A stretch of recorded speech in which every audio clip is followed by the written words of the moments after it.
ಹಿಂದೆ ಒಂದು ಕಾಲದಲ್ಲಿ ಪೂರ್ವಜರು ತಪ ಮಾಡಿ ನೀಡಿದಳು ದರ್ಶನವ ತಾಯಿಯು ಬಂದು.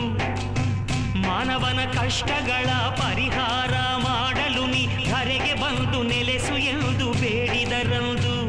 ಆ ಗೊಲವಿನಲ್ಲಿ ನಗು ನಗುತ್ತ ನುಡಿದಳು ಆ ಶ್ರೀಮಾತ, ಬರುವೆ ನಾನು ಮಗು ನಿನ್ನ ಜೊತೆಯಲಿ.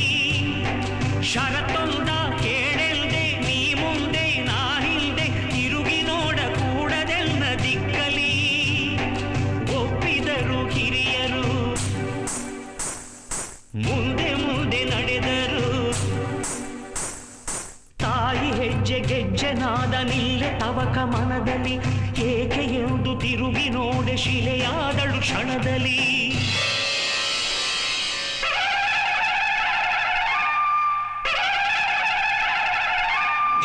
ಯಾ ದೇವಿ ಸರ್ವಭೂತೇಷು ಶಕ್ತಿರೂಪೇಣ ಸಂಸ್ಥಿತಾ, ನಮಸ್ತಸ್ತೈ ನಮಸ್ತಸ್ತೈ ನಮಸ್ತಸ್ತೈ.